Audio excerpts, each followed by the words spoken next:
the quiet hollows of Henrico County, Virginia, 1784, a secret whispered through the corridors of a grand estate, one so unspeakable that even the walls seemed to tremble under its weight. The Caldwell family, outwardly pillars of refinement and piety, harbored a darkness that history tried desperately to erase. Imagine a house where laughter masks manipulation, where obedience is cultivated as if it were air, where a child's innocence becomes currency for a man's obsession. On one storm-lashed night, a carriage overturned along a treacherous curve called Devil's Elbow. Amid shattered wood and drowned lanterns, only a single girl survived. Her name was Eleanor Hartwell, no more than 10 years old, and yet the eyes she lifted to the sky held a wisdom beyond her years. They were the eyes of someone who had already glimpsed death, of someone who would soon see her life meticulously rewritten. Jonathan Caldwell, the patriarch, stood 6 feet tall, his presence like iron wrapped in velvet. His late wife had died young, leaving a void of authority he would never relinquish. To the villagers, he was a man of grace, a benefactor, a guardian of the orphaned girl. Yet behind the soft-spoken reassurances, his mind raced with a plan centuries in the making, one that blended law, deceit, and psychological mastery. The child, fragile and alone, was precisely what he had been waiting for. Unclaimed, unobserved, a blank page upon which he could inscribe the shape of the Caldwell legacy. That night the firelight danced across Jonathan's study as he reviewed papers that were not just documents but instruments of control. Adoption filings, forged death notices, letters never sent, all layered to create the illusion of charity while securing a future no one could challenge. Eleanor slept upstairs, unaware that each heartbeat echoed in the precise rhythm Jonathan intended. Outside the storm howled like a chorus of voices warning of the consequences that would follow, voices ignored by all but the man orchestrating their fates. Every candle in the house burned with intent, every shadow stretched deliberately, as if the estate itself were complicit in the design, and in that darkness a choice was made, one that would alter the boundaries of love, duty, and forbidden desire. The world would call it guardianship, history would obscure its truth, but the mind that had planned it all knew it for what it truly was: absolute, unchallenged dominion over the life of a child who would one day become more than merely a daughter. Listen closely, because what you are about to hear is not a story of wealth or war, but of a secret buried in plain sight, a secret so corrosive it changed the lives of everyone who ever crossed Mill Haven's threshold. By dawn, Mill Haven estate seemed untouched by the chaos of the night before, its sprawling tobacco fields glowing under a fragile sunrise. Yet inside, a different world had taken root, one of quiet calculation and invisible chains. Jonathan Caldwell walked the halls with deliberate calm, his dark eyes scanning the rooms as though he could see not just the walls, but the possibilities they contained. Eleanor Hartwell, still trembling from the carriage accident, had been bathed, clothed in fine garments, and fed, her small frame now a canvas for his careful manipulation. "You are safe here," he murmured, his voice low, persuasive, laced with the authority of a man accustomed to having his will obeyed. And in that very assurance lay the trap. Comfort as control, kindness as a tether, a child's trust twisted into dependency. The estate staff, loyal to the Caldwell name for generations, moved with quiet precision, ensuring Eleanor's needs were met, while unconsciously reinforcing her isolation from the world she had known. Each servant, each tutor, each book she was allowed to read was selected not for mere education, but for molding, shaping her mind to see Jonathan not just as a protector, but as the axis around which her life would revolve. The storm outside had passed, but its echo lingered in the shadows, in the hushed steps of Samuel Bigham, the overseer, who alone knew the depth of Jonathan's design. Together in the wine cellar, amid casks of rare vintages, Jonathan and Samuel mapped the next stages. Legal maneuvers, letters, forged claims of dead relatives, everything calculated to establish Eleanor as both heir and instrument. Each decision was a calculated act of erasure and replacement, the erasure of her past, the replacement with a life written by Jonathan's hand. Outside the estate, the county remained oblivious, the bureaucrats unprepared to question a man of such stature, a man whose reputation as a benevolent widower shielded him from scrutiny. Eleanor's parents, William and Margaret Hartwell, were now convenient ghosts, their deaths a puzzle unsolvable in the chaos of frontier travel. Jonathan understood that truth was irrelevant, perception was everything. And so, with the innocence of a child cradled in one arm and the law manipulated in the other, he began the transformation that would redefine both lineage and morality. Each day, Eleanor learned obedience and propriety. Each night, Jonathan reviewed every document, every correspondence, ensuring the architecture of control remained unbroken. By the time she slept, her mind had already begun to internalize the lessons of dependency, loyalty, and unseen obligation. And as he extinguished the last candle, Jonathan Caldwell allowed himself the smallest of smiles, knowing that the first threads of his meticulously woven web had taken hold. To the outside world, Eleanor Hartwell had been saved. To the estate, she had become the most dangerous creation of all, a child who would one day inherit not just a fortune, but the silent burden of forbidden design. Weeks passed, and Eleanor's presence in Mill Haven became both routine and uncanny, like a ghost stitched into the fabric of the estate, her every move observed, measured, and catalogued. Jonathan Caldwell walked among the polished floors and towering bookshelves as if the air itself bent to his will, his mind a meticulous machine calculating every angle, every potential outcome, every weakness that could be exploited. The child, innocent and grieving, absorbed his words and gestures, each lesson framed as protection, guidance, or moral instruction. Yet beneath the surface, it was training, subtle, unrelenting, and impossible to escape. Tutors were chosen with care, Miss Adelaide Fenwick for languages and literature, Martha for household management and etiquette. Every interaction, a controlled exposure to knowledge, to society, to expectation. Eleanor was taught to read maps, to understand contracts, to observe human behavior with precision, never realizing that her curiosity was being shaped to serve another's design. Conversations about duty, loyalty, and family were embedded in stories of Caldwell ancestors who sacrificed, manipulated, or even deceived to preserve their land and bloodline, lessons disguised as history. Each narrative planted seeds of obedience, conditioning her to see her destiny as predetermined, to internalize Jonathan's vision as her own. At night, in the stillness of the guest room, Eleanor would awaken with lingering memories of her parents' faces, whispers of a life erased, a past that existed only in fragments. Jonathan, meanwhile, documented each development, each small adaptation, ensuring that when the time came, she would not question her role, she would accept it as natural, even righteous. Beyond the walls of Mill Haven, the county continued its daily rhythms, unaware that a single household held a secret that would redefine what it meant to inherit not just wealth, but a legacy of manipulation. Letters remained unsent, rumors never recorded, and legal documents filed only when they served his purpose, creating a reality that existed solely under Jonathan's authority. By the end of her first year in the estate, Eleanor's world had contracted and expanded simultaneously. Contracted in her isolation from peers, expanded in knowledge, poise, and skill, all meticulously engineered to serve the patriarch's ambition. The subtle conditioning was relentless, invisible, and effective. The child's mind was bending without resistance, her affection and dependence cultivated until they were inseparable from her identity. And in that quiet, unremarkable control, Jonathan Caldwell recognized the birth of his greatest achievement, a ward who would one day step forward as his daughter, his heiress, and ultimately, the instrument through which the Caldwell name would endure, undiluted, uncompromised, and profoundly altered.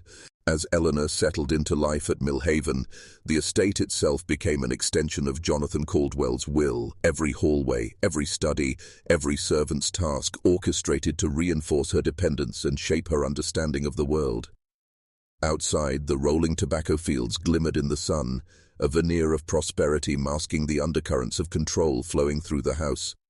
Jonathan watched her daily, noting every hesitation, every flicker of curiosity, every subtle display of intelligence, turning what others might have considered innocence into a tool of influence. He wove lessons into conversation like a spider spins silk, blending morality, history, and personal anecdotes to instill a single unshakable message. The Caldwell legacy was paramount, and she, Eleanor, was inseparable from it. Her tutors, carefully chosen and subtly instructed, reinforced these lessons, guiding her mind towards skills and knowledge that would later serve not her own ambitions, but his design. Literature, languages, mathematics, social etiquette all became instruments of preparation, ensuring that when the time came, she would perform flawlessly within Virginia's aristocratic circles. Even her emotional world was curated. Jonathan praised obedience and humility, taught her to value loyalty above love, and made subtle associations between fear, trust, and dependence. Each night he lingered over letters never sent, examining forged claims and adoption papers, the architecture of manipulation carefully plotted against the map of her young life. Eleanor's memory of her parents, fleeting and fragmented, was never reinforced. Instead, she was gently persuaded that her past was gone, that Jonathan's household was the center of her reality. And yet, despite the isolation, despite the constant shaping, she blossomed, graceful, intelligent, perceptive, unaware that each attribute had been and deliberately cultivated to serve another's ambitions. The county officials, oblivious to the orchestration within Mill Haven, saw only a benevolent guardian providing for an orphan. Society viewed Jonathan as the embodiment of Christian virtue, a man who had rescued a child from tragedy. But behind the polished surfaces and disciplined routines, the estate pulsed with a darker truth. Eleanor's life was no longer her own. Her thoughts, her skills, even her sense of duty had been redirected, molded to meet a future carefully crafted by Jonathan's relentless planning. Every smile she offered, every achievement she celebrated, reinforced his invisible architecture of control. By the time she had learned to move through the house with confidence, to answer questions with precision, and to carry herself with the poise of a young lady of high society, Jonathan knew with certainty that the final stage of his plan, the union that would consolidate his power and secure the Caldwell legacy, could begin to take shape. The stage was set, the characters were in place, and the world, blind to the dark design unfolding within the walls of Mill Haven, would never see it coming. By the time Eleanor reached her 16th year, the transformation was nearly complete. She moved through Mill Haven as if it were an extension of herself, her every gesture refined, her every word measured, yet she remained unaware of the invisible strings guiding her actions. Jonathan Caldwell observed her with a precision that bordered on obsession, noting how she responded to praise, how her eyes sought approval, how her loyalty had been molded to align with his vision. Her tutors reported remarkable progress: French spoken fluently, Latin read with ease, mathematics mastered, social graces impeccable, but all of it served a single purpose, unseen by anyone but Jonathan: to craft a young woman whose intellect, beauty, and obedience could be leveraged to preserve and expand the Caldwell estate. Conversations at the dinner table, stories told by the servants, even the books she read were carefully selected to normalize hierarchy, obedience, and the prioritization of family legacy above all else. Eleanor's sense of self began to intertwine with the estate itself, her identity fusing with the expectations Jonathan had instilled, until the idea of leaving Mill Haven or defying its master was almost unthinkable. And then, as the spring of 1784 unfolded, Jonathan presented the final stage of his design, a portrait, delicate and detailed, of a young man introduced as a distant cousin. He called him Jonathan Caldwell, a name familiar yet foreign to Eleanor, a man whose life and fortune could be united with hers to consolidate the family legacy. The resemblance between the two men was striking, deliberate, and disconcerting. The same dark eyes, the same commanding presence, the same air of authority and control. Eleanor's initial confusion gave way to a growing unease she could not articulate. Her adoptive father's calm explanation framed the marriage as a duty, an honor, a continuation of the sacrifices demanded by previous generations. In truth, it was a trap meticulously woven over years. Her education, her isolation, her obedience, All of it led to this moment, where she would step into a role she had been prepared for since the day she arrived at Millhaven. Outside observers would see nothing amiss, a well-matched union between prominent families, a guardian securing the future of an orphaned ward. But the truth was far darker.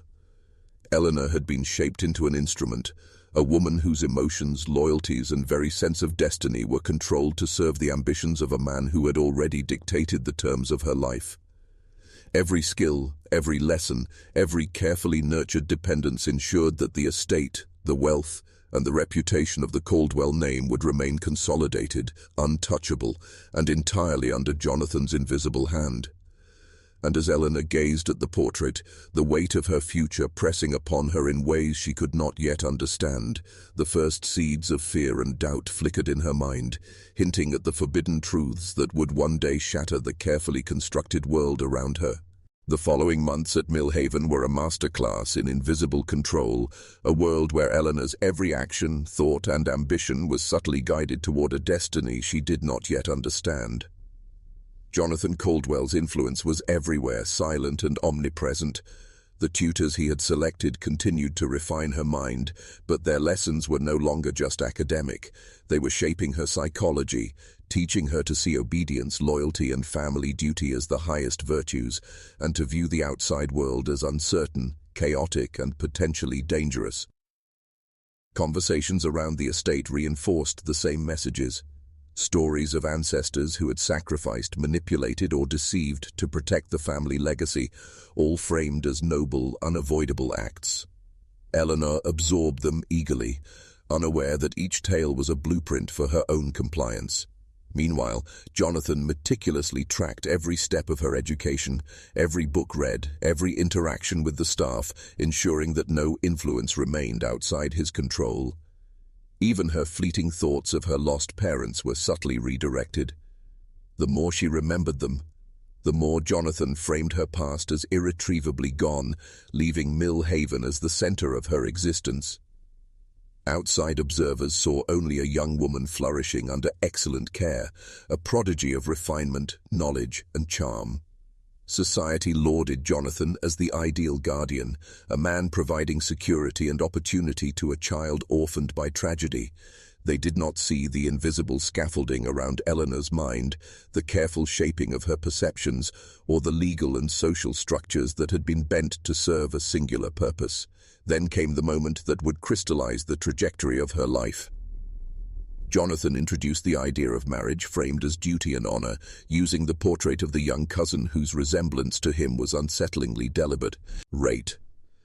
Eleanor's initial curiosity and confusion were met with calm explanations, stories of family tradition, and appeals to loyalty and gratitude. The marriage was not merely a social contract. It was the culmination of a long process of conditioning, a carefully orchestrated step in consolidating the Caldwell name and estate. Every element of her upbringing, every lesson in obedience and propriety, every carefully managed dependency had been designed to prepare her for this moment, and as she looked at the portrait, the first glimmers of unease began to stir, a faint recognition that her life, so carefully guided, was about to be fully claimed, her identity intertwined with a destiny she had not chosen, but had been painstakingly created to accept. The estate, the tutors, the staff, the forged documents, the legal maneuvers, all converged toward this singular forbidden purpose. What the outside world would see as proper and respectable was, in reality, a meticulous exercise in psychological dominion, an invisible web spun over a child destined to become both daughter and wife within the same house. By summer, the lines between protection and possession had blurred completely. Eleanor, now 16, carried herself with grace and intelligence that seemed effortless. But every accomplishment, every display of refinement, had been meticulously sculpted by Jonathan Caldwell. Each compliment she received from visitors or tutors reinforced her dependence, subtly reminding her that her existence and success were inseparable from the man who had claimed her future. Jonathan, ever vigilant, monitored her daily routines with a precision that bordered on obsession. Every lesson, every interaction, every book chosen for her reading list served a dual purpose: education on the surface, conditioning underneath. He spoke often of family duty, weaving narratives of sacrifice and lineage into bedtime stories, casual conversations and historical anecdotes, so that Eleanor internalized a singular truth. Her role was predetermined, her loyalty owed entirely to him and the Caldwell legacy. The portrait of her intended husband remained in her study, a quiet reminder of the path that had been designed for her, the reflection of Jonathan's own features, an unsettling mirror of authority and control. Eleanor could not yet articulate her unease, but subtle feelings of disquiet crept in, an instinctive recognition that her life had been orchestrated with invisible hands. The legal and social scaffolding Jonathan had built, the forged guardianship papers, the concealed marriage contract, the isolation from peers, remained hidden from the world, ensuring no challenge could arise to his careful architecture of dominion. Each encounter with society, each polite introduction, each compliment on her education or demeanor was a calculated reinforcement of the illusion that she was free, while in truth, she was more tightly bound than ever. Even Samuel Bigham and the loyal staff, unaware of the full scope of Jonathan's design, reinforced the patterns of obedience, acting as silent enforcers of the invisible prison that surrounded her. And yet, Eleanor's intelligence made her both obedient and perceptive. Small questions, fleeting thoughts, and brief hesitations hinted at a mind that was beginning to sense the extent of the control around her.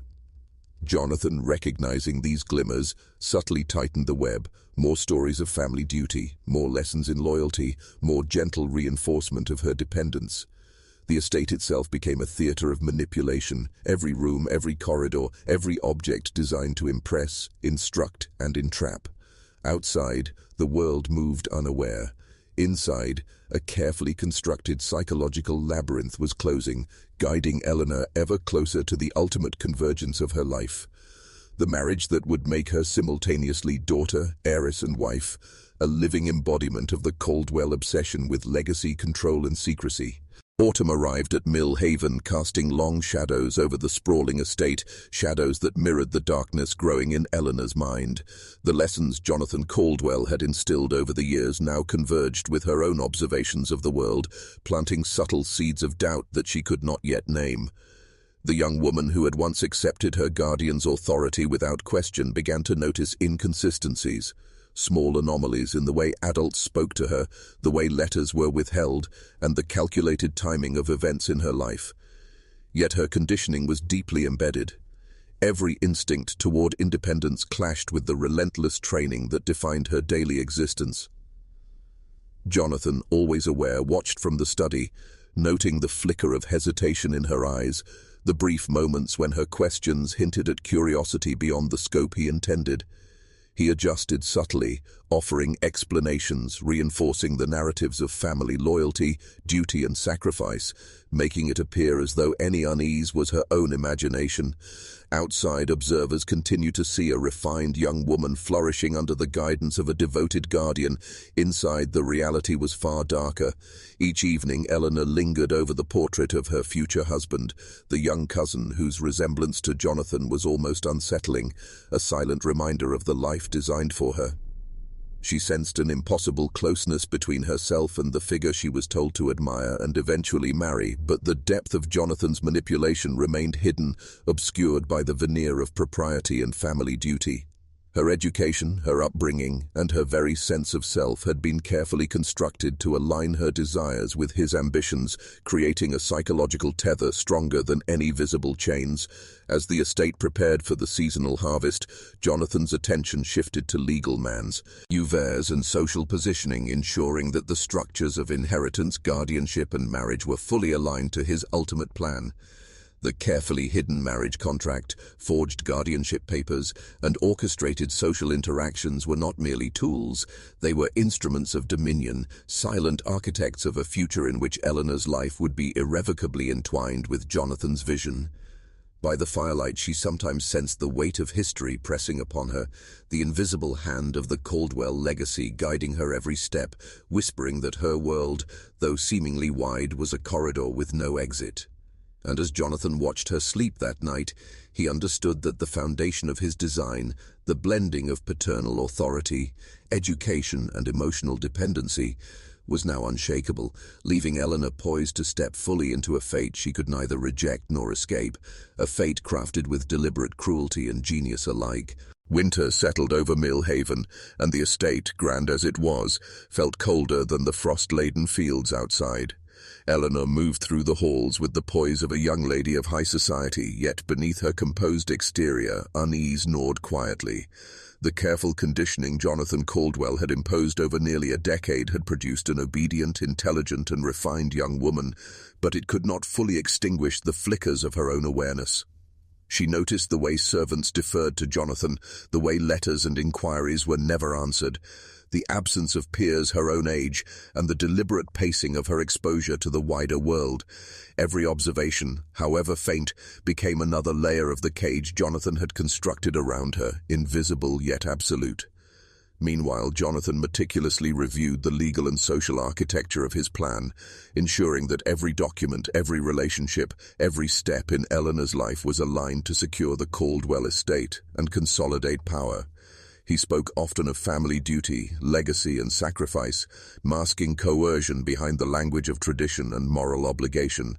Eleanor's education continued, more rigorous than ever. She studied law, accounting, estate management, and literature with an intensity that rivaled the curriculum of any young aristocrat. Yet the knowledge was as much a tool for Jonathan's purposes as it was for her own growth. The portrait of her intended husband remained a constant presence in her study, a silent, painted echo of Jonathan himself, a reminder that the path set before her was preordained, inescapable, and designed to consolidate both loyalty and property. Even the staff, loyal but unaware of the full extent of Jonathan's planning, reinforced the environment of dependency, maintaining routines, expectations, and lessons that bound Eleanor more tightly to the household's invisible hierarchy. And yet the mind is rarely fully contained. Eleanor began to sense that her destiny had been dictated, that her accomplishments, her skills, and even her affections had been guided to serve another's ambitions. Questions arose, small and fleeting, about the fairness, the morality, and the inevitability of the world she had been thrust into. Jonathan, always observant, met these flickers with gentle reassurance, carefully reframing doubt as virtue, confusion as necessary growth. The estate, once a sanctuary, had become a theater of subtle psychological dominion. Outside eyes saw only refinement, education, and the benevolence of a widowed guardian. Inside, a young woman's life had been meticulously orchestrated, manipulated, and prepared for a union that would bind her body, mind, and inheritance to Jonathan's vision. And as the firelight flickered across the study where he lingered late into the night, Jonathan knew that the final stages of his plan, the consummation of control through marriage, were drawing nearer. The culmination of years of quiet, invisible dominion over Eleanor Hartwell's existence, a union hidden in plain sight, yet laden with consequences that would haunt generations. Spring approached, and with it came the meticulous orchestration of Eleanor's future, a plan that had been quietly unfolding for years within the walls of Millhaven. Jonathan Caldwell's intentions, once concealed behind the facade of guardianship and education, began to take visible form. The estate itself became a stage, each room, hallway, and garden arranged to impress, instruct, and condition Eleanor toward a life predetermined by another. Every social visit, every compliment from neighbors, every note of praise for her accomplishments reinforced a narrative of propriety and duty, subtly cementing her reliance on the man who had shaped her entire existence. Eleanor, now a young woman of rare beauty and intelligence, could sense the expectations pressing upon her, though the full weight remained obscured.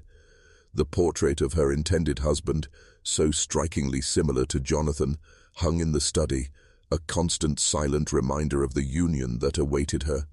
Conversations with her tutors continued, but the lessons had evolved. French and Latin were now accompanied by discussions of family strategy, estate management, and the subtle art of influence. Even her social graces, once exercises in refinement, were now tools in a psychological blueprint designed to prepare her for a marriage that would consolidate power and property under Jonathan's control. Visitors to the estate noted only a young woman flourishing under careful guidance, unaware of the invisible scaffolding that governed her every decision and thought. Eleanor began to notice the subtle patterns, the timing of letters, the selective exposure to news from the outside, the way certain questions were avoided. Her awareness stirred unease, but Jonathan's skillful manipulation reframed any discomfort as gratitude, loyalty, or the natural progression of family duty. Meanwhile, legal and social structures remained at ease. Ned to secure Jonathan's ambition, the forged guardianship papers, the concealed marriage contract, and the carefully curated social narrative ensured that no obstacle could challenge his design. Every smile, every lesson, every gentle reassurance was a thread in an intricate web, guiding Eleanor toward a destiny she did not choose. The estate, once a place of shelter, had become a crucible of psychological control, and the young woman who had arrived as a survivor of tragedy now found herself the central figure in a deliberate, hidden plan. By the time Jonathan spoke of marriage directly, framing it as honor, duty, and the continuation of family legacy, Eleanor's mind had been conditioned to see this destiny not as coercion, but as inevitability. The final stage of his design, invisible yet inescapable, was approaching, and Mill Haven itself seemed to hold its breath, the walls echoing with secrets, deception, and the slow, deliberate shaping of a life meant to serve another's ambition entirely. Summer deepened over Henrico County, and Mill Haven pulsed with the quiet urgency of a carefully timed plan nearing its final act. Eleanor moved through the estate with the grace and confidence expected of a young woman of her standing, yet beneath her composure lingered a subtle tension she could not fully name. Jonathan Caldwell, ever the architect of invisible dominion, observed her from his study, cataloguing every expression, every hesitation, every question that hinted at emerging awareness. The portrait of her future husband, the cousin whose likeness to Jonathan was deliberate and unsettling, remained a constant presence, a silent measure of the life that had been meticulously prepared for her. Jonathan intensified her lessons, not in the trivialities of etiquette or simple education, but in matters of estate management, legal nuance, and the manipulation of social dynamics. Every piece of knowledge, every skill acquired, served dual purposes: on the surface, refinement and capability; underneath, preparation for a life designed entirely by him. Eleanor noticed the invisible scaffolding surrounding her. Letters arriving selectively, guests chosen carefully, information managed with precision. But the conditioning had been thorough. Any discomfort was quickly reframed as duty, gratitude, or loyalty to the family that had rescued her. The estate staff, loyal but largely unaware of Jonathan's full plan, enforced the subtle behavioral constraints, maintaining patterns and routines that reinforced Eleanor's dependency while shielding the outside world from the depth of his control. Each day, Eleanor's world contracted and expanded simultaneously. She was empowered with knowledge, sophistication, and grace. Yet every decision, every thought, every ambition was subtly guided toward a destiny she could not reject. The forthcoming marriage, once presented as abstract duty, now took shape in tangible ways. Plans for the ceremony, arrangements for household integration, and careful instructions on her role as wife and mistress of the estate. Jonathan framed the union as honor, a continuation of the family's legacy, and the preservation of everything he had painstakingly built. Yet behind the carefully chosen words, the moral justifications and the appearances of benevolence, lay a darker truth. Eleanor's autonomy had been systematically eroded, her identity reshaped, and her future preordained. Mill Haven, grand and imposing, had become both prison and instrument, a stage for a life orchestrated by a single man whose ambition had fused paternal authority, legal mastery, and psychological manipulation into a seamless, invisible system of control. And as Eleanor pondered her place within the walls that had nurtured yet constrained her, Jonathan watched, confident that the final act, the consummation of his decade-long design, was now inevitable, the culmination of strategy, patience, and an unyielding will. Autumn's first chill crept through Mill Haven, seeping into the grand halls like a whisper of inevitability. Eleanor, now approaching 17, had grown into a young woman of extraordinary poise and intellect, yet beneath the cultivated exterior, unease had begun to stir. Jonathan Caldwell observed her closely, noting the subtle glimmers of thought that occasionally betrayed recognition of the invisible threads guiding her life. The portrait of her intended husband, a man whose striking resemblance to Jonathan himself was no accident, remained on display, a constant, silent measure of the predetermined path that awaited her. Lessons continued with unwavering intensity: law, commerce, household management, diplomacy, and the intricacies of society, all designed not merely to educate, but to shape her into the perfect instrument of Jonathan's will. Eleanor's mind, sharp and questioning, began to perceive patterns she could not yet fully name. The selective correspondence, the carefully controlled visitors, the invisible scaffolding surrounding her daily life. Jonathan, anticipating her thoughts, reframed doubt as virtue, curiosity as loyalty, and unease as evidence of her own maturation within the family legacy. Every interaction, from the staff's deferential gestures to the subtle timing of letters and messages, reinforced the invisible dominion he had built. The estate itself had become both sanctuary and cage, its beauty and refinement masking the psychological constraints meticulously imposed upon her. Social encounters outside Mill Haven were rare, carefully choreographed and monitored. Even small excursions served to reinforce her dependence on the world Jonathan had constructed. Meanwhile, the marriage plans advanced with deliberate precision, framed as honor and duty, yet in truth they were the culmination of years of psychological engineering, legal maneuvering, and strategic isolation. Eleanor's identity, once her own, had been subtly realigned with the needs of the Caldwell legacy. Her thoughts, ambitions, and affections had been guided to converge on a single purpose she could not yet resist. Outside observers saw only a young woman flourishing under exemplary guidance, but Jonathan's orchestration had ensured that every step, every decision, every expression of autonomy was within the parameters he had defined. And as the firelight flickered across the study where he lingered late into the night, Jonathan understood that the final stage of his plan, the transformation of Eleanor from orphaned ward to daughter, heiress, and wife, was within reach. The inevitable conclusion of nearly a decade of patient, calculated dominion over a life painstakingly prepared to serve his ambition. The first frost of winter settled over Mill Haven, frosting the windows and adding an eerie stillness to the sprawling estate. Eleanor moved through the halls with the elegance of a young aristocrat, yet beneath her cultivated demeanor a quiet storm was brewing. Years of meticulous guidance and psychological shaping had made her obedient, refined, and intelligent, but they could not entirely suppress the instinctive stirrings of doubt and self-awareness. She began to notice subtle inconsistencies, letters that never arrived, questions that went unanswered, guests whose presence seemed orchestrated, and the careful timing of every encounter and lesson. Jonathan, ever vigilant, observed these flickers of awareness with an unsettling patience, adjusting his approach to maintain control while reinforcing the narratives of duty, loyalty, and family honor. Lessons now merged education with strategy. Eleanor studied law, finance, estate management, and the subtleties of influence, all under the guise of preparation for a suitable marriage. Every achievement she attained, every compliment she received, subtly reinforced her reliance on Jonathan and her place within the Caldwell legacy. Yet, Eleanor's mind, sharp and perceptive, began to sense the contours of the invisible cage surrounding her. She could feel the weight of expectation, the unseen boundaries, the carefully constructed path that left little room for independent choice. Jonathan intensified his conditioning with stories of ancestral sacrifice and familial duty, couching manipulation in the language of virtue and tradition.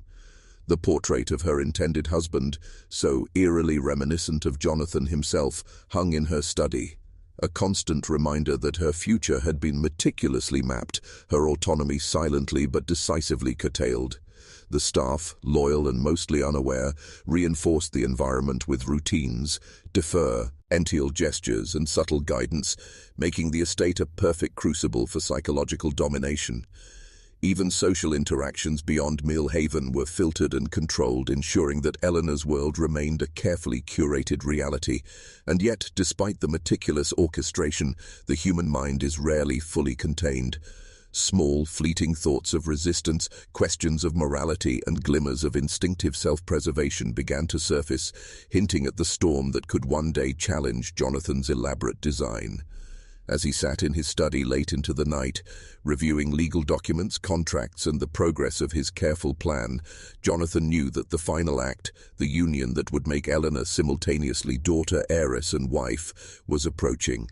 Every piece of the intricate puzzle was in place, and the estate itself, silent and imposing, bore witness to the culmination of a decade-long exercise in control, ambition, and forbidden dominion. Spring returned to Henrico County, but the warmth of the season brought no relief to Millhaven. Eleanor had grown into a striking young woman, her beauty matched only by the keen intelligence that now shimmered behind eyes that had long absorbed every lesson, every story, every subtle shaping of her mind. Jonathan Caldwell watched her as a master watches a carefully trained instrument, each movement, each word, each glance measured against the design he had spent nearly a decade crafting. The portrait of her future husband, eerily bearing Jonathan's own features, hung in her study like a silent spectre, a constant reminder of a destiny she had not chosen, yet had been conditioned to accept. Lessons and social preparation continued under the guise of refinement and education, but every interaction now carried the weight of psychological engineering. Conversations carefully framed to reinforce loyalty, tasks structured to deepen dependency, and social outings manipulated to normalize obedience and reinforce isolation from peers. Eleanor's growing awareness, once nascent, began to manifest in fleeting questions, in subtle hesitations, in glimmers of instinctive rebellion that Jonathan carefully managed, reframing them as virtues, as signs of maturity, as necessary steps toward her future role in the Caldwell legacy. The estate itself, grand and imposing, had become both sanctuary and crucible, the staff unwittingly enforcing the invisible boundaries, the architecture subtly guiding behavior, and the environment a constant reinforcement of Jonathan's unyielding control. Outside observers saw only a young woman flourishing under a widower's careful guardianship, her education exemplary, her manners impeccable, her accomplishments admirable. But beneath the veneer of propriety and benevolence, Eleanor's autonomy had been steadily eroded, her identity reshaped, and her life geared toward a union she could not fully understand, yet could not resist. Jonathan continued to weave a narrative of duty, family honor, and legacy, concealing manipulation behind moral obligation and the language of virtue. The final stage of his plan, the transformation of Eleanor from orphaned ward into daughter, heiress, and bride, was imminent. Every letter, every social introduction, every legal maneuver had been orchestrated to converge on a single point, a single act that would cement his influence and ensure that Millhaven remained under his control. The estate, silent and watchful, held the echoes of a decade of invisible domination, waiting for the culmination of a life meticulously prepared to serve another's ambition entirely. By midsummer, the preparations for Eleanor's forthcoming union had become a quiet obsession within Millhaven. Every detail, from the choice of clothing to the subtle arrangement of her days, had been orchestrated to reinforce the inevitability of the marriage. Jonathan Caldwell's meticulous oversight was both omnipresent and invisible, a silent hand guiding Eleanor toward a destiny she had been conditioned to accept without question. The young woman, brilliant, beautiful, and increasingly aware, began to sense the contours of the life that had been mapped for her. She noticed the careful timing of visitors, the letters that seemed to arrive only when convenient, the absence of peers her own age, and the constant presence of her tutors, each lesson another thread in the fabric of control woven around her. Yet Jonathan's manipulation was seamless, masking domination as care, coercion as guidance, and obligation as honor. The portrait of her intended husband, eerily resembling Jonathan himself, hung as a constant reminder of the convergence of her past, present, and future into a single, inescapable design. Social interactions, carefully curated excursions, and orchestrated conversations all reinforced the invisible boundaries of her world, making the vast estate both a sanctuary and a stage for psychological conditioning. Even praise and encouragement were weaponized, serving to deepen her reliance on Jonathan while normalizing the absence of choice. Eleanor's mind, sharp and perceptive, began to question, to sense the limitations, but each emerging thought of doubt was subtly reframed by her environment, by the stories of family honor, and by the constant reinforcement of her role in the preservation of the Caldwell legacy. Jonathan's legal maneuvers, forged guardianship papers, and carefully concealed marriage contract ensured that no external authority could intervene. Millhaven itself, grand and imposing, bore silent witness to the culmination of nearly a decade of invisible domination, manipulation, and meticulously calculated control. And as Jonathan walked the halls late into the evening, observing the young woman he had shaped into both daughter and heir, he understood that the final act, the union that would cement his influence and secure his legacy, was now within reach. Every moment, every interaction, every subtle reinforcement had prepared Eleanor to step into a role she could not yet fully comprehend, a life dictated entirely by the ambitions of the man who had raised her under the guise of protection, care, and moral obligation. As the harvest season waned, Eleanor's sense of self began to fracture under the weight of realization. The lessons, the carefully curated social interactions, the constant guidance. It all suddenly revealed itself as something far more sinister than simple guardianship. Jonathan Caldwell, ever calm and composed, remained the center of her world, the architect of a life she had believed to be her own. Each word he spoke, each gesture, each moral lesson now felt like a calculated push toward a predetermined destiny, a convergence of manipulation and control that left little room for rebellion. The portrait of her future husband, a man eerily mirroring Jonathan's own features, haunted her thoughts, a visual reminder of the life she had been conditioned to accept. Eleanor began to notice the subtle inconsistencies, letters delayed or omitted, friends carefully restricted, and a network of tutors and staff who, wittingly or unwittingly, enforced her isolation while praising her obedience. Every compliment reinforced her reliance on Jonathan. Every story of family duty and sacrifice became a tool to tether her will. The estate, once a place of safety, now felt like a labyrinth of subtle psychological constraints. Yet despite the isolation and conditioning, Eleanor's intellect and instincts refused total submission. Doubts flickered, questions rose, and faint sparks of resistance ignited within her. Jonathan, anticipating this awakening, continued to mold her perceptions, framing autonomy as virtue, questioning as maturity, and unease as loyalty. Outside observers saw only a young woman flourishing in refinement, education, and grace. They remained blind to the invisible chains that bound her, the calculated orchestration of every interaction, and the carefully concealed legal maneuvers that ensured no external intervention could disrupt Jonathan's plan. The invisible scaffolding that governed Eleanor's life had become both a prison and a stage, with Jonathan as the masterful puppeteer.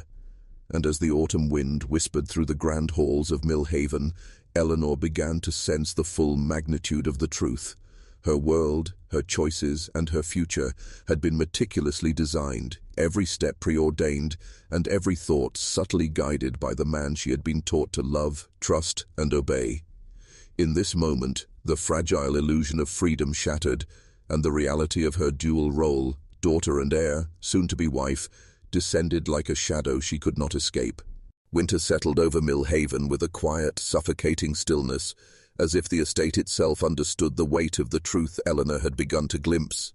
The young woman, now on the cusp of adulthood, moved through the halls with an elegance forged by years of precise instruction, yet each step carried the subtle tension of realization. She had been shaped, educated, and conditioned for a life meticulously designed by Jonathan Caldwell, her adoptive father, her benefactor, the orchestrator of every decision she had ever thought her own. The portrait of her intended husband, an image so strikingly like Jonathan it was almost a mirror, loomed as an unspoken command, a visual seal on the destiny that had been mapped for her. Eleanor noticed the inconsistencies more sharply now. Letters delayed or omitted, friends kept at a distance, tutors who guided but never questioned, staff whose loyalty ensured the invisible walls around her remained unbroken. Every lesson, every praise, every act of care was a calculated reinforcement, deepening her dependence while concealing the coercion behind a facade of protection and virtue. Yet despite the mastery of Jonathan's manipulation, Eleanor's intelligence refused total submission. Small fleeting thoughts of defiance flickered in her mind, questions of morality and autonomy rising like sparks against the shadowed weight of obligation. Jonathan, acutely aware of these stirrings, adjusted his control with the precision of a man who had orchestrated every moment of her life, reframing doubt as maturity, discomfort as duty, and curiosity as loyalty. To the outside world, Eleanor appeared as the epitome of refinement, educated, poised, obedient, and grateful. They saw only the polished surface, unaware of the subtle chains of influence that guided her every choice. Millhaven had become both sanctuary and prison, its beauty a mask for two. Invisible systems of control Jonathan had constructed over a decade. And as he observed Eleanor from the quiet of his study, he knew that the final act of his carefully laid plan, the union that would make her simultaneously daughter, heiress, and wife, was approaching. Every carefully placed interaction, every story of ancestral sacrifice, every controlled moment of socialization had built toward this point. Eleanor's realization of the manipulation, though dangerous and disquieting, could not yet free her from the web that had been spun so meticulously around her, a web that would soon culminate in a bond that defied both law and morality, yet served the unyielding ambitions of a single calculating man. Spring deepened over Henrico County, but within the walls of Millhaven, the air was heavy with anticipation and unspoken tension. Eleanor, now a young woman of remarkable poise and intelligence, felt the weight of her destiny pressing closer with each passing day. Jonathan Caldwell moved through the estate with the confidence of a man who had spent a decade shaping not just property and wealth, but a person herself. Every lesson Eleanor absorbed, every social introduction she attended, and every careful word spoken to her was another brick in the invisible architecture of control.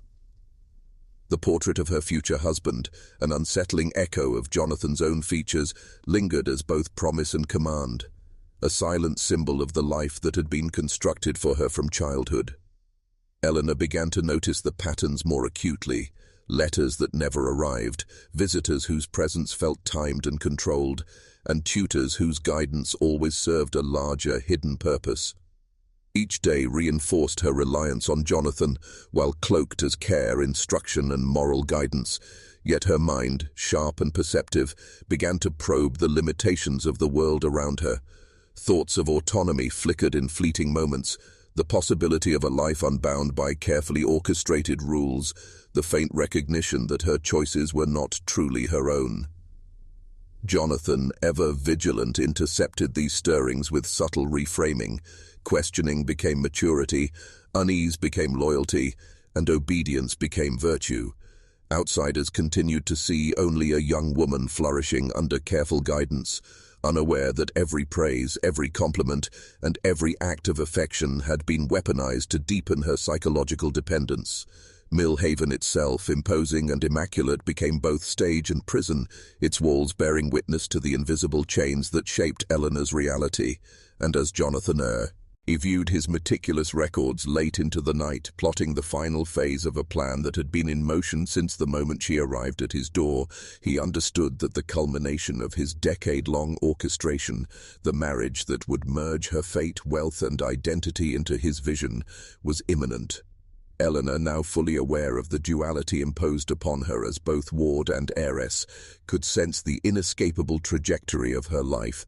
The delicate balance of care, instruction, and manipulation had led to this point, a convergence where loyalty, obligation, and emotional conditioning would collide, and where the final act of Jonathan's design, the union of daughter and bride, would redefine everything she had believed to be her own existence. The estate was cloaked in a tense anticipation as the final stages of the wedding preparations took hold. Eleanor, aware now of the invisible strings tugging at her life, felt the pressure of Jonathan's design more acutely than ever.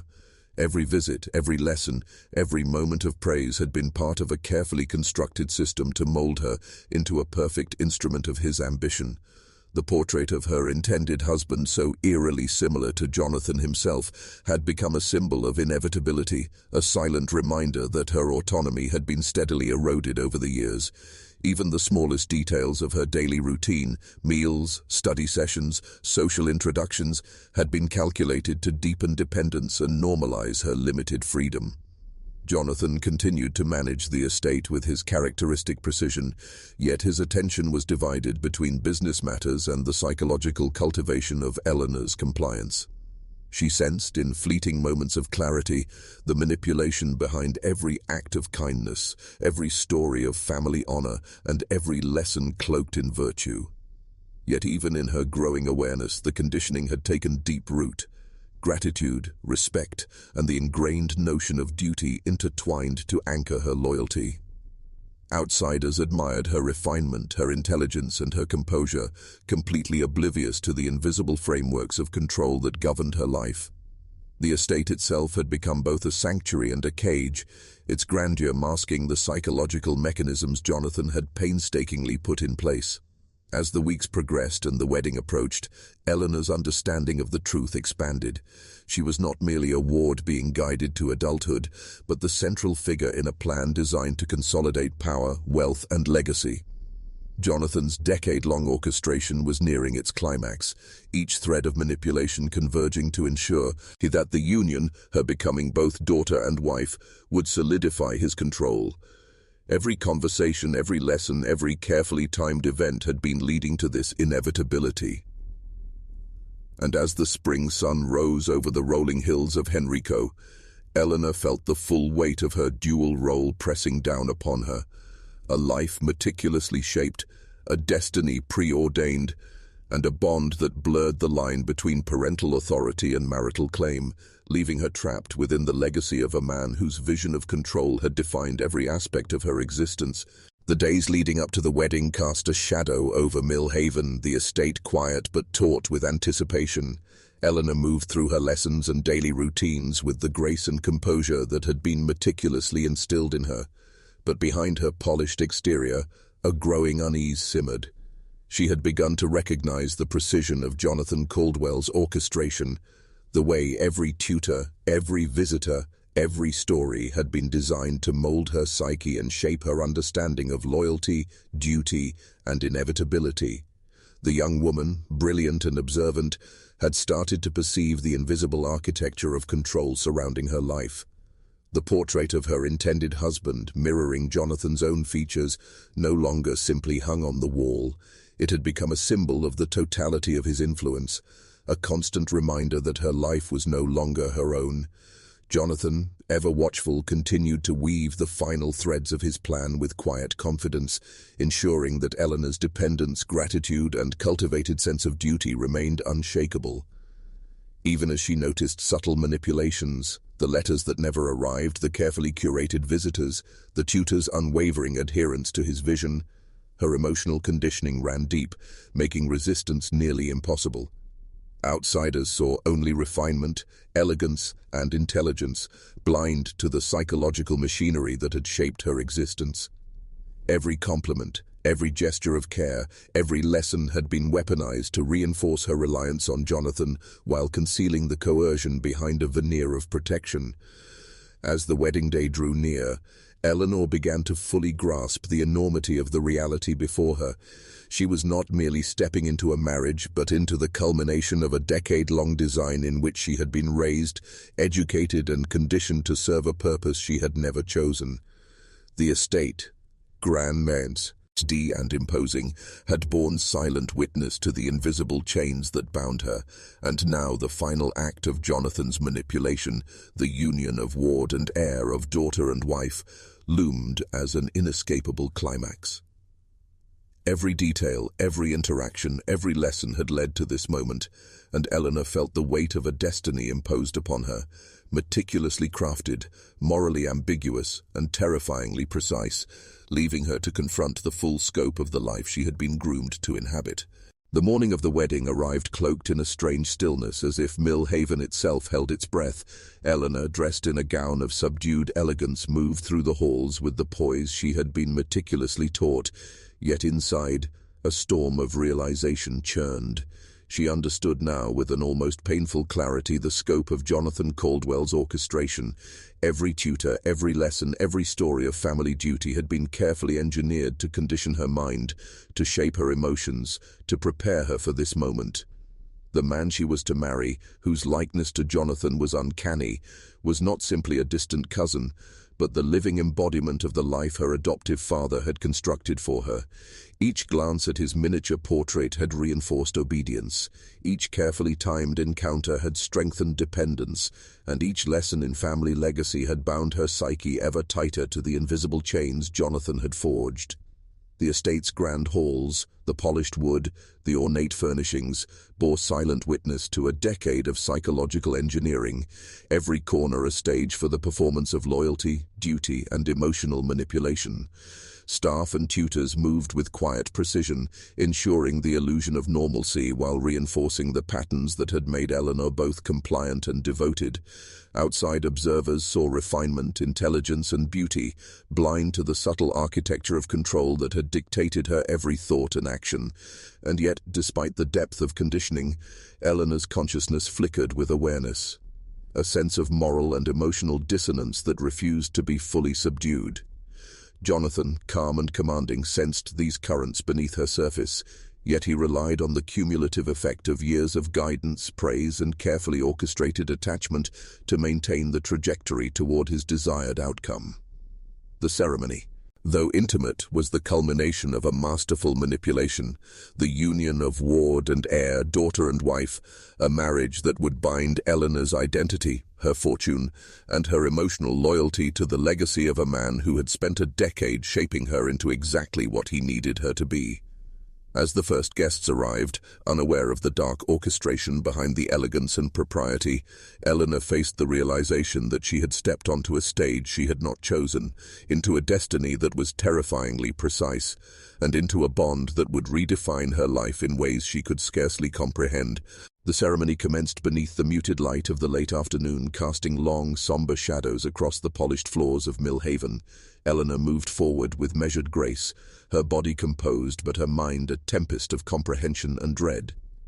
Every aspect of the ritual, from the hushed whispers of the gathered witnesses to the deliberate arrangement of chairs and floral displays, had been orchestrated to reinforce the finality of Jonathan Caldwell's design. She glanced at the figure before her, the man whose portrait had haunted her imagination for years, and felt the chilling truth. This union was not the product of chance, nor the culmination of love or choice, but the apex of a decade-long psychological architecture constructed by a man who had wielded every lesson, every gesture, every story of loyalty and family duty as instruments of control. Jonathan's presence at the front of the hall was both commanding and subtle, his gaze fixed upon her with the satisfaction of a strategist witnessing the final move in a game decades in preparation. Every whisper from the attendants, every carefully timed gesture from the household staff, every ritualistic repetition of vows had been rehearsed in the theater of Eleanor's mind long before the first words were spoken. To the outside observer, the marriage appeared as the elegant, virtuous union of an accomplished young woman with a distant relative of good breeding and means. But Eleanor knew, as she repeated the words she had been prepared to say, that her reality had been meticulously engineered. The man she married was a living echo of her father, a mechanism to consolidate wealth, power, and lineage under the illusion of propriety. Her internal conflict surged with every phrase, every solemn declaration, yet the conditioning was undeniable. Gratitude, obedience, and the ingrained notion of duty struggled against an emerging awareness of moral and emotional imprisonment. Mill Haven's walls seemed to close in, reflecting the invisible architecture of manipulation, the silent chains of influence that had guided her from the day she had been found on that storm-lashed road. And as the final vows were spoken, Eleanor's consciousness balanced on a razor's edge. The external world celebrated a beautiful and proper union, while inside she bore the heavy truth of a life meticulously curated, a mind shaped for compliance, and a destiny constructed to serve the ambitions of a man who had mastered both estate and psyche with terrifying precision. The echoes of celebration faded from Mill Haven's grand halls, leaving a silence that was almost oppressive, a weight pressing on Eleanor's consciousness. She moved through the rooms with an external composure that belied the inner turmoil churning within her. The reality she had stepped into, the duality of being both daughter and wife, settled over her like a cloak of inevitability, each layer meticulously stitched by Jonathan Caldwell over years of subtle manipulation and psychological conditioning. The estate, once a place of measured comfort and controlled instruction, now felt like a labyrinth, every corridor a reminder of the invisible structures of obedience and loyalty that had governed her life. Servants and tutors continued their routines with quiet precision, reinforcing the patterns that had guided Eleanor's behavior since childhood, ensuring that every act of autonomy she might imagine was immediately redirected toward familial duty and the preservation of the Caldwell legacy. Even the man she had married, whose uncanny resemblance to Jonathan was a constant silent assertion of control, embodied the final piece of a strategy that had been decades in the making. Eleanor's mind grappled with the moral and emotional dissonance that came with understanding the full scope of her situation, the gratitude instilled over years of guidance, the affection she had learned to feel for a figure who had systematically controlled every aspect of her existence, and the creeping horror of recognizing that her life's trajectory had been predetermined with terrifying precision. Each room in Mill Haven, each meticulously arranged object, each carefully timed event served as a subtle reminder that autonomy was an illusion and that her identity had been meticulously sculpted to serve the ambitions of a man whose mastery over both estate and psyche was absolute. Outside observers would see only elegance, refinement, and a young woman who had seamlessly transitioned from ward to bride, blind to the psychological architecture that had made such a transformation possible. Eleanor's thoughts, sharp and increasingly aware, began to probe questions that had been carefully deferred for years. The ethics of manipulation, the boundaries of parental authority, the morality of shaping a life for another's gain. And yet, as she navigated her dual roles with careful grace, the knowledge that every aspect of her past had been orchestrated, every lesson a tool of control, weighed upon her, forging a complex blend of loyalty, fear, and quiet defiance that would shape the next phase of her life in ways that Mill Haven's walls alone could not contain. Weeks passed in a tense rhythm at Mill Haven, each day a carefully controlled rehearsal of Eleanor's dual existence. The young woman's awareness of the invisible chains around her had deepened, a slow-burning recognition of the manipulation that had shaped her life from the moment she had arrived at the estate. Every lesson, every compliment, every story of family duty and loyalty that Jonathan Caldwell had so meticulously delivered now resonated differently, an intricate network of influence and control rather than simple guidance. Eleanor observed with a clarity that both terrified and emboldened her how the estate itself functioned as a psychological instrument. Servants moved with silent coordination, tutors reinforced lessons in obedience, and even the smallest details of her environment were orchestrated to normalize her dual role as ward and wife. The man she had married, whose features echoed Jonathan's own, was a constant, silent reminder of the ultimate consolidation of power and control.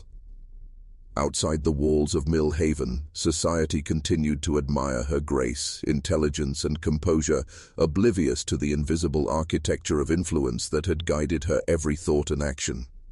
Within, however, Eleanor began to experiment, small and cautious, testing boundaries, probing for weaknesses in the structures that had governed her upbringing.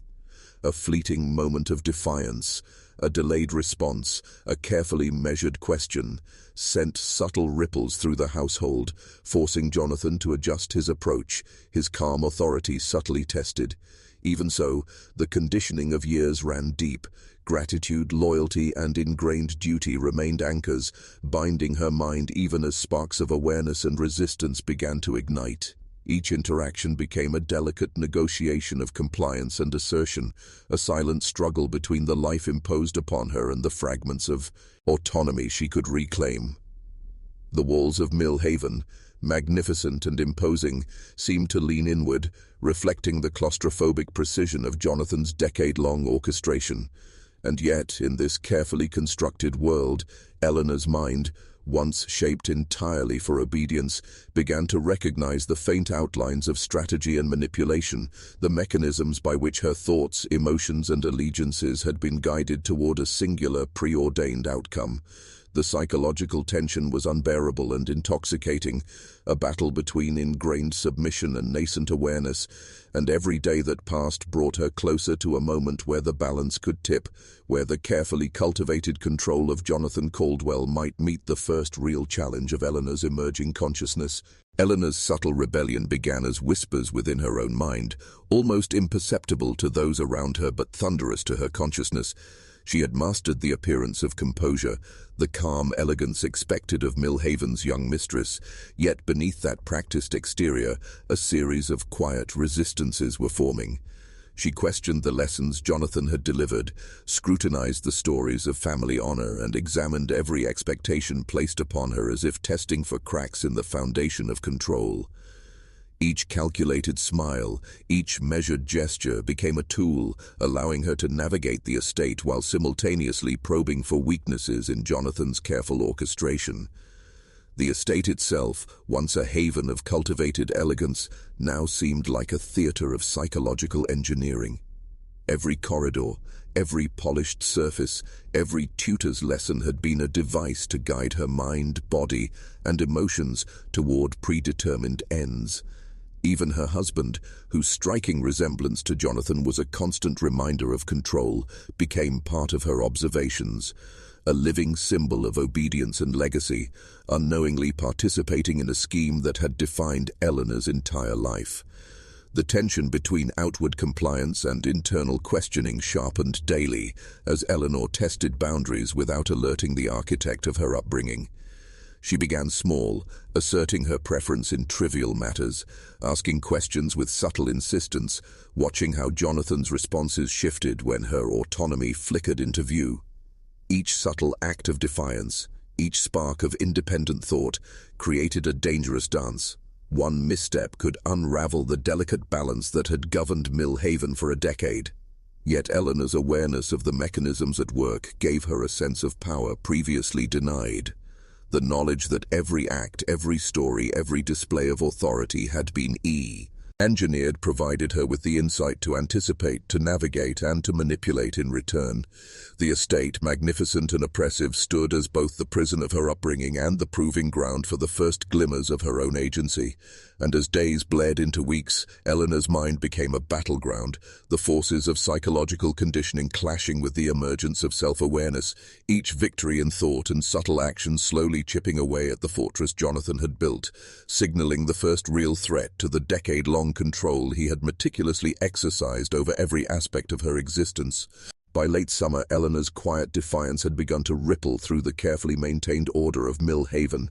What had once been invisible chains, the routines, the lessons, the subtle psychological conditioning, now appeared as constraints she could recognize and, in small, calculated ways, circumvent. Each conversation with tutors or servants became a test, each question posed to her husband or Jonathan, a probe to measure the strength of their control. Jonathan, ever the strategist, sensed a shift, though outwardly he maintained the calm of a man who had anticipated every eventuality.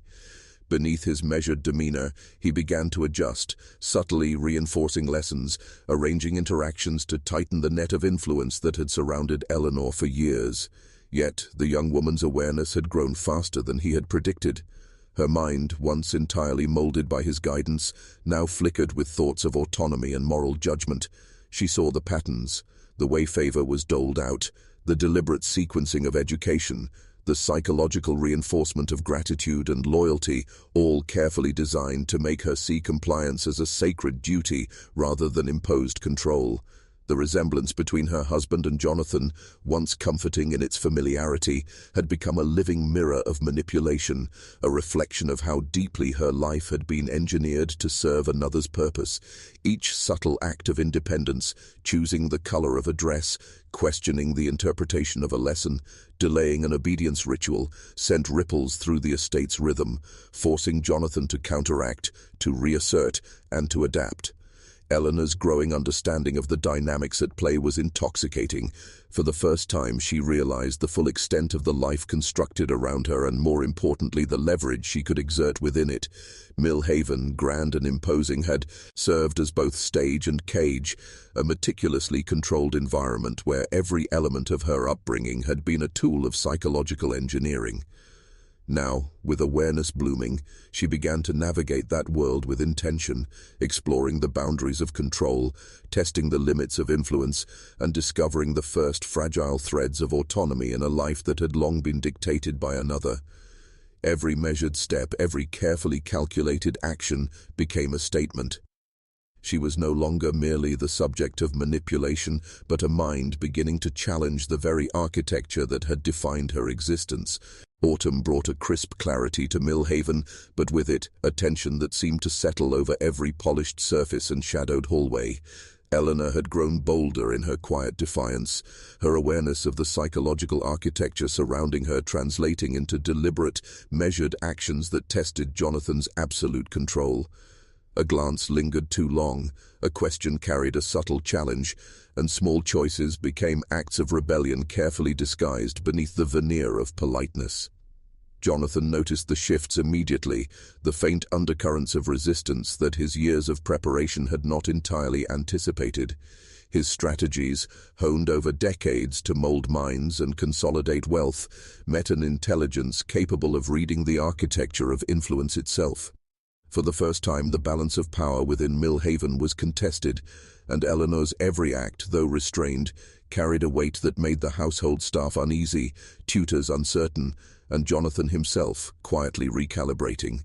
She recognized the methods he had used, the careful sequencing of education, the subtle conditioning through narrative and praise, the emotional tethering to duty and gratitude, and she began to anticipate his moves before they were enacted.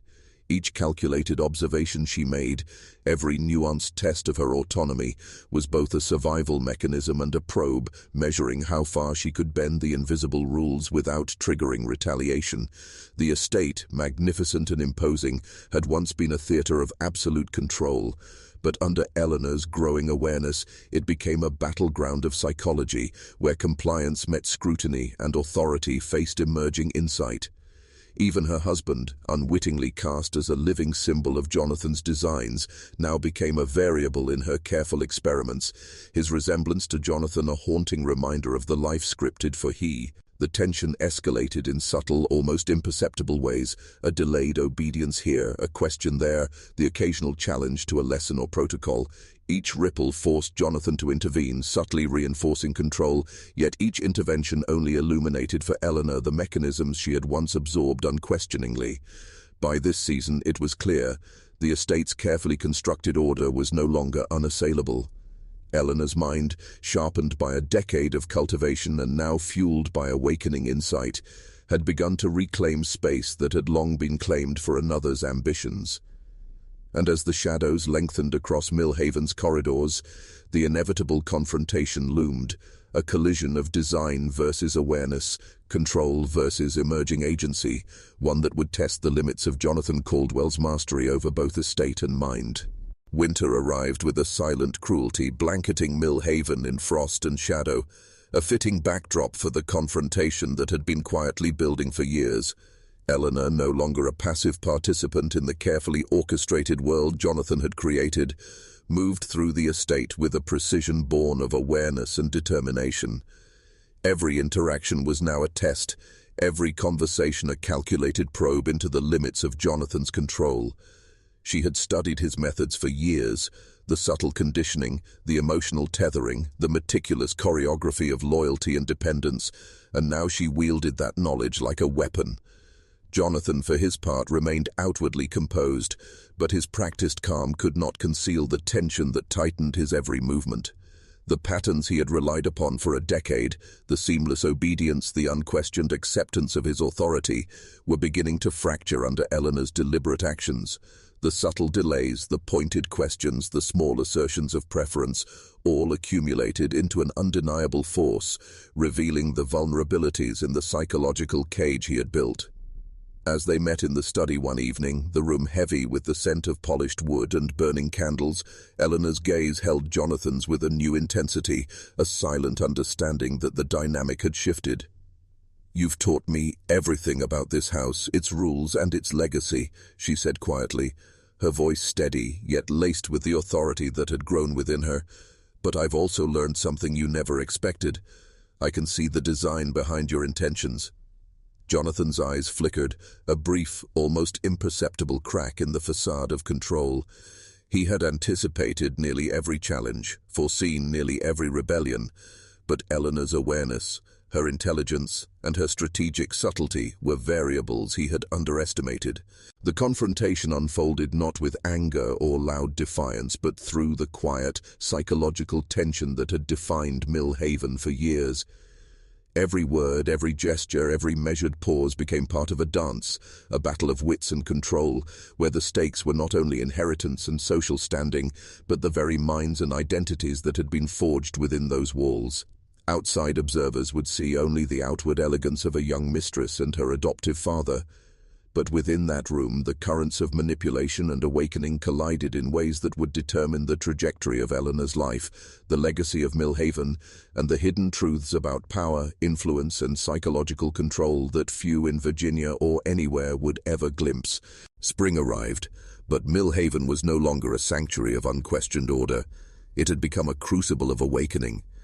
Eleanor, once meticulously guided and conditioned to serve another's ambitions, now moved with a clarity and purpose that Jonathan could no longer dictate. Each decision she made, small or significant, was informed by the understanding of the mechanisms that had long bound her. She questioned instructions, observed reactions, and tested the boundaries of influence with calculated precision. Her husband, still an echo of Jonathan's own authority, became part of her strategy, a living symbol of the control she was unraveling from within. Jonathan, for the first time in decades, felt the unsettling weight of unpredictability. The subtle defiance that had grown over years now demanded direct engagement. Meetings once perfunctory, conversations once easily guided, now required negotiation, persuasion, and adaptation. Eleanor's mind had become a mirror of Jonathan's own strategic brilliance, able to anticipate moves, counter-maneuvers, and reclaim authority over her own life. The household staff, once instruments of seamless execution, sensed a shift in the air, an invisible tension that made them hesitate, reconsider, and in some cases, align subtly with the emerging consciousness of the young woman they had long served. Within the grand walls of Millhaven, the carefully constructed theater of control began to crumble. Every polished surface, every lesson, every story of family loyalty now carried a double meaning: the original intent of manipulation and the emerging intent of self-determination. Eleanor's awakening was methodical, deliberate, and dangerous. She recognized that the estate, the traditions, the wealth, and even the relationships around her had been tools of orchestration, and she now wielded insight as a weapon to reclaim autonomy. The subtle psychological battles that had defined her upbringing were now hers to control, a reversal so profound that Jonathan, once the master of every variable, could only respond to the shifts she initiated.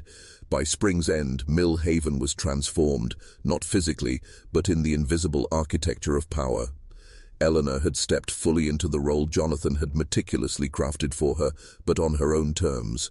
The final phase, the revelation of truths long buried, the confrontation with the history and motives that had governed her life, was imminent.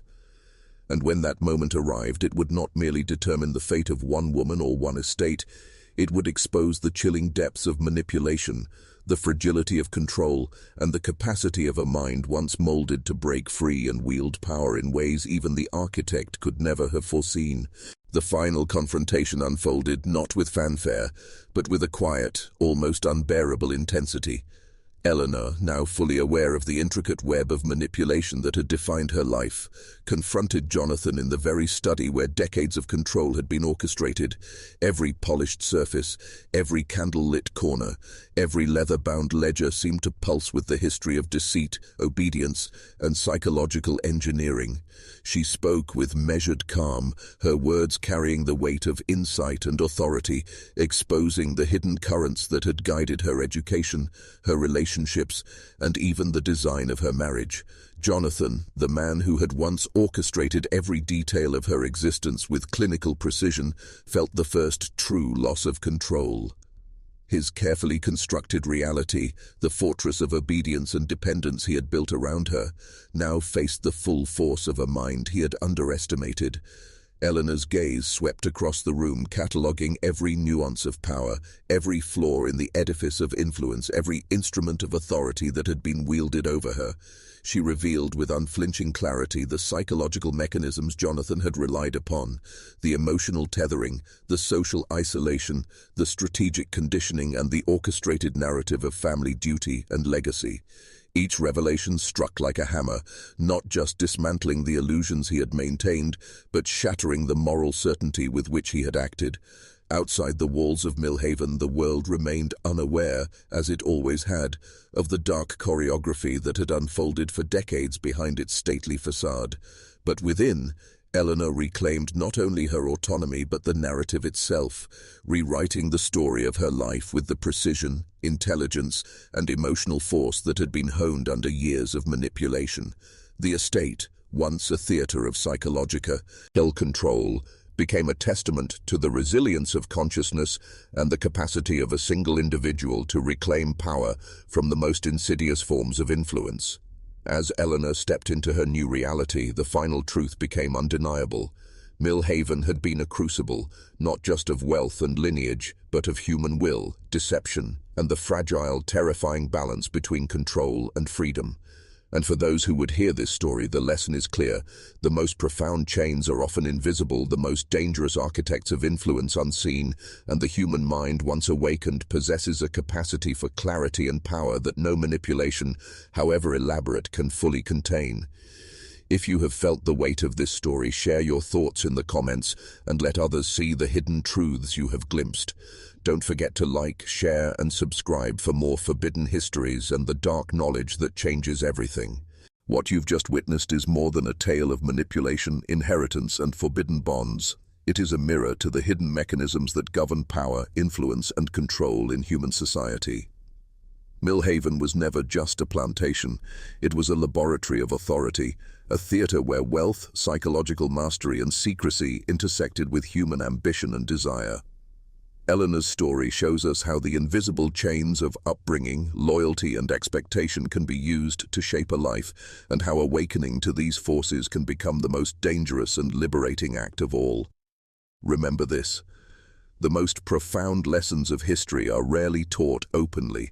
They lie buried in the shadows, in the margins of official records, and in the hidden agendas of those who shape the world from behind the curtain. If this story has unsettled you, if it has made you question the structures around you, leave a comment now. Tell us where you are watching from and repeat the phrase, "I see the hidden threads," twice in your comment. Let it mark your awareness and connect you to the community who seeks truths others fear to touch. Share this knowledge with those who dare to understand, and make sure you hit like, subscribe, and ring the bell so you never miss the next descent into the darkest corners of history, where forbidden truths wait for the curious and the brave. History hides what some think we should never see, but now you have glimpsed it. Now that you've seen the hidden truths of Millhaven, don't forget to like, share, and subscribe. Hit the bell so you never miss the next descent into history's darkest secrets. Spread this knowledge to those who dare to uncover what others wish remained buried.